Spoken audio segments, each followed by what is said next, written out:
اتنا ہوا تقسیم کرنا شروع ہو گیا، اعلان آ گیا سونے محبوب تو بھی ہجرت کر، جو تیرے ساتھ ہیں وہ بھی ہجرت کریں گے۔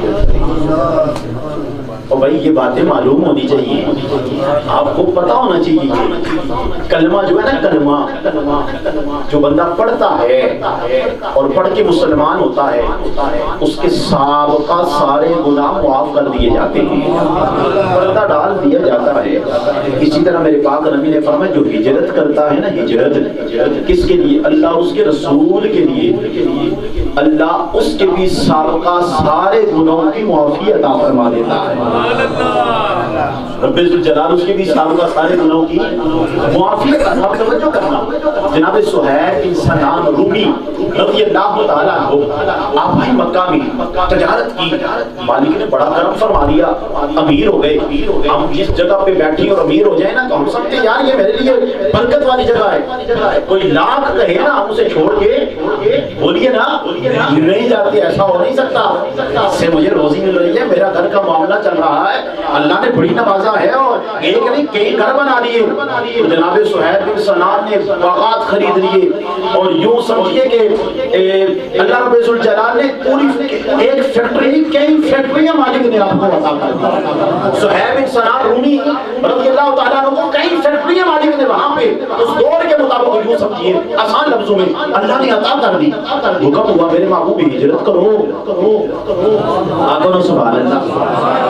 آؤ میرے پاک نبی کے غلاموں توجہ کرنا، جناب سہیل بن سنان رضی اللہ تعالیٰ عنہ ہجرت کر کے روم سے مکہ میں آتے ہیں، تجارت کی غرض سے۔ اللہ رب الجلال نے مالک کائنات نے بڑا کرم فرمایا، اللہ رب الجلال نے باغات بھی عطا کیے، مالک کائنات نے ایک گھر نہیں کئی مالک کائنات نے آشیاں عطا فرمائے، اللہ رب الجلال نے کرم فرمایا، لیکن مالک کائنات کا حکم آ گیا، اے میرے محبوب ہجرت کیجئے۔ آقا نامدار صلی اللہ علیہ وسلم نے ہجرت کی اور ساتھ ساتھ آپ کی معیت میں سارے صحابہ کرام رضوان اللہ تعالیٰ علیہم اجمعین کعبے کو چھوڑنے لگے، ہجرت کرنے لگے، کیونکہ انہیں بھی معلوم ہے، انہیں بھی معلوم ہے کعبہ تب بنا ہے جب محمد رسول اللہ نے اسے کعبہ کہا ہے۔ آج یہ آئے شہنشاہ کا روزہ دیکھو، کعبہ تو دیکھ چکے، کعبے کا کعبہ دیکھو۔ کعبہ تب بنا ہے، صحابہ کرام کو بھی پتا تھا، صحابہ کرام کو بھی پتا تھا اصل کعبہ تو مدینے میں جا رہا ہے، اصل کعبہ تو مدینے میں جا رہا ہے۔ سہیل بن سنان رومی آپ بھی رہانا شروع، آپ نے بھی ہجرت کے لیے ارادہ کیا، اور سفر کے لیے آپ نے بھی پورا ارادہ کر کے سامان باندھنا شروع کیا، ارادہ کر کے چلنے لگے۔ بڑے بڑے سرداروں کو پتا چل گیا، اور یہ مشرکین کی عادت ہوتی ہے، یہود و نصارہ کی یہ عادت ہوتی ہے، جو انویسٹر ہوتا ہے نا اسے کبھی وہ ضائع نہیں کرتے، انویسٹر کو کبھی وہ ضائع نہیں ہونے دیتے۔ ابو جہل آ گیا، بڑے بڑے سردار آ گئے، اے سہیل بن سنان رومی ہم تجھے آفر دیتے ہیں، تیرے لیے آفر یہ ہے کہ تم مکہ میں رہے، جیسے 4 نمازیں پڑھے، جس طرح تیرا ارادہ ہو، جس طرح تیرا دل چاہے نمازیں پڑھ لے، کعبے کا طواف کر لے، قرآن پڑھ لے، اولاد وظائف کر لے، ذکر اذکار کر لے۔ جناب سہیل بن سنان رومی کہتے ہیں ہماری عبادت جتنی بھی ہے وہ سونے محبوب کی ادا ہے۔ اذان تو ازل سے تیرے عشق کا ترانہ بنی، اور نماز تو تیرے نظارے کا بہانہ بنی۔ ہم اذان دیتے سونے محبوب کی زیارت کرتے ہیں، ہم نماز پڑھتے ہیں سونے محبوب کی زیارت کرتے ہیں۔ اذان تو ازل سے تیرے عشق کا ترانہ بنی، اور نماز تو تیرے نظارے کا بہانہ بنی۔ جناب سہیل بن سنان کہتے ہیں رضی اللہ تعالیٰ عنہ، وہ عبادت کیا عبادت، وہ نماز کیا نماز، وہ روزہ کیا روزہ، وہ طواف کیا طواف، جو محمد رسول اللہ صلی اللہ علیہ وسلم کی رفاقت کے بغیر کیا جائے، جو آپ کی رفاقت کے بغیر کیا جائے. صہیب بن سنان رومی نے کہا نہیں میں تو ہجرت کروں گا کہ میرا سونا مدنی والا، میرا سونا محبوب مدینے میں ہے، میں بھی مکے میں جاؤں، میں بھی مکے کو چھوڑ کر میں بھی مدینے جاؤں گا، میں تو ہجرت کروں گا، میں بھی ہجرت کروں گا. ابو جہل آگے بڑھا، باقی مشرکین کے سردار آگے بڑھے. اے صہیب بن سنان رومی سن لے، اگر تو جانا چاہتا ہے، تیرے پاس کچھ نہیں تھا جب تو روم سے آیا، تو خالی آیا تھا. یہاں بھی آ کے تو نے تجارت کی ہے، یہاں بھی آ کے تو نے مال کمایا ہے، یہاں بھی آ کے سب کچھ کمایا ہے. تو خالی جائے گا، تیرے ساتھ کچھ نہیں جائے گا.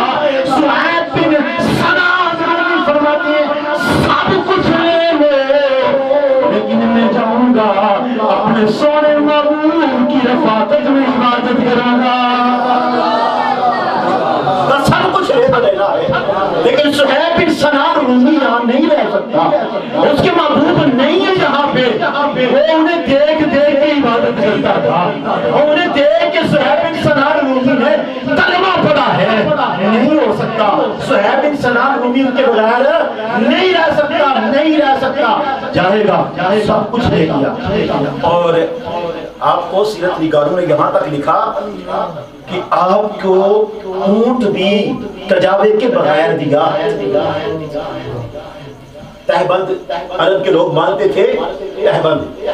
اور جب اونٹ کی سواری کرنے لگے نا تو ان کے لیے بڑا مشکل ہوتا تھا.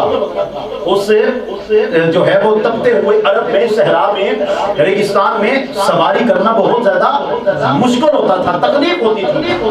تو کجاوا بھی چھین لیا گیا بغیر کجاوے کے. کچھ نہیں ہے، کپڑے صرف جو تن پہ لگے ہوئے ہیں، جو لگے ہوئے وہی کپڑے ہیں، کچھ نہیں ہے. اور ہجرت کر کے صہیب بن سنان رومی اللہ اور اس کے رسول کی محبت میں، اللہ اور اس کے رسول کی رضا کے لیے سب کچھ قربان کر کے مدینہ منورہ داخل ہوتے ہیں. صہیب بن سنان رومی کو سونے مدنی والے تاجدار نے دیکھا، کہا صہیب اور تیرا سارا مال ایک طرف، لیکن آج تو نے نفع کا سودا کیا ہے اور آج تو نے جنت کو خرید لیا.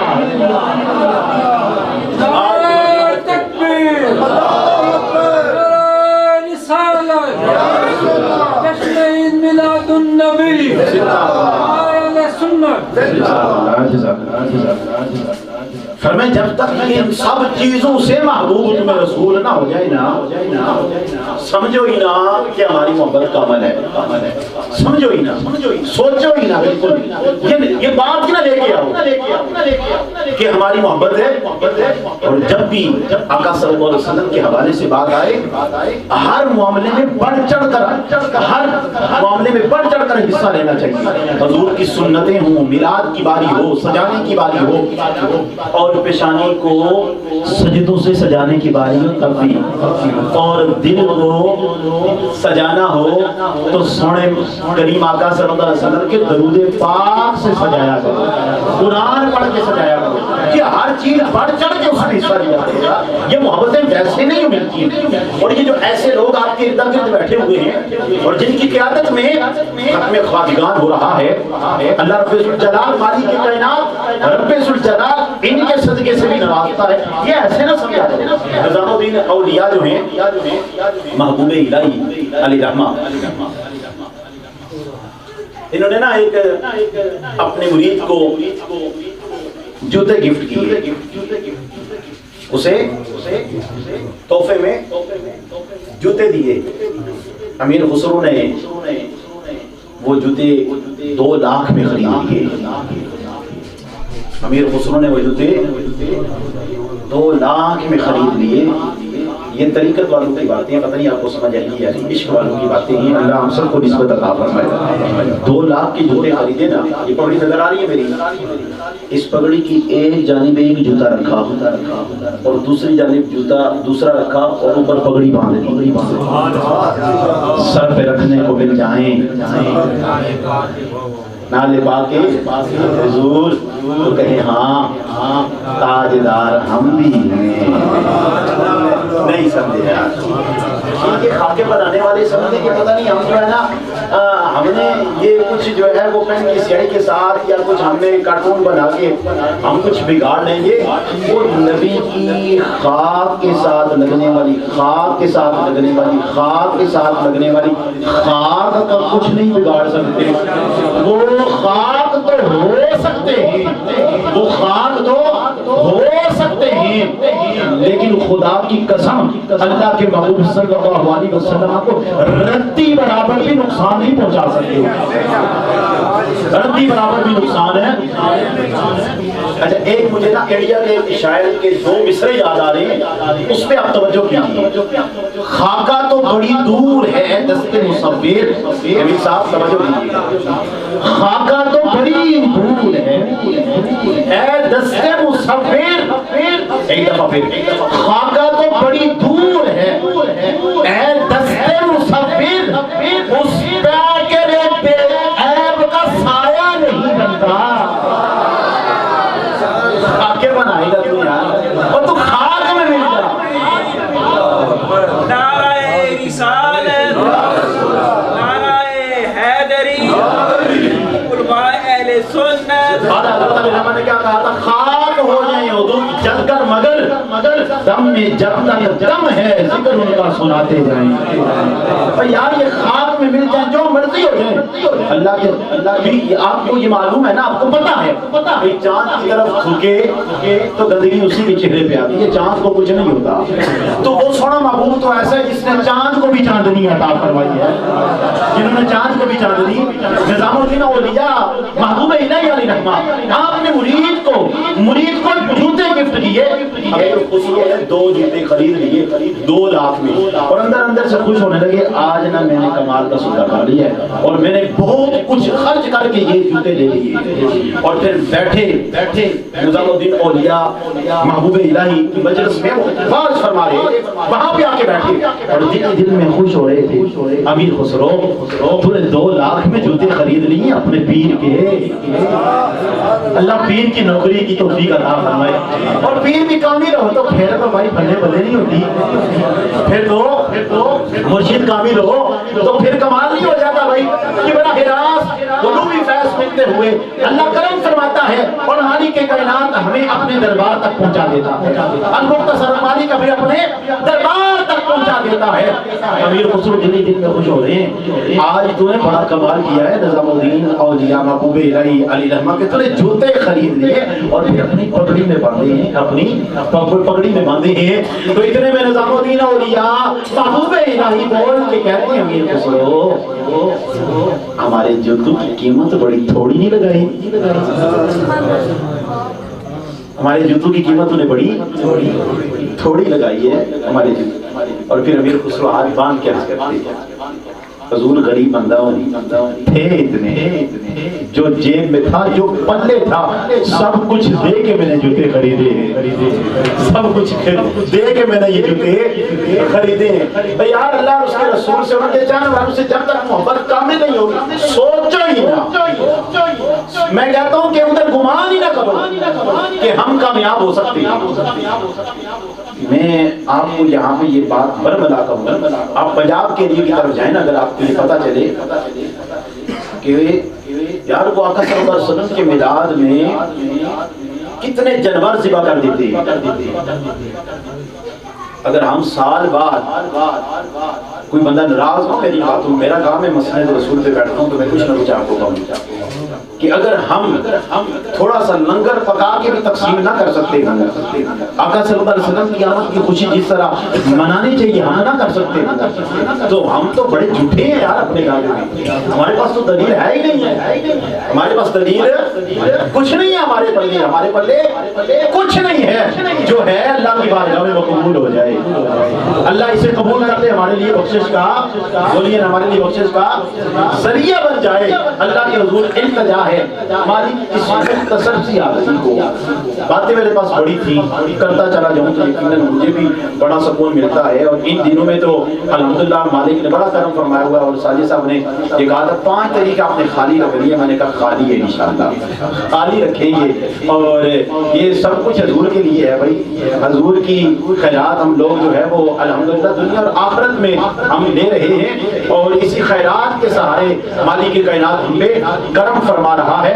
صدا وسطہ رہے تیرا دوبارہ یا رسول اللہ, جتھے ہوندا ہے غریباں دا گزارا یا رسول اللہ.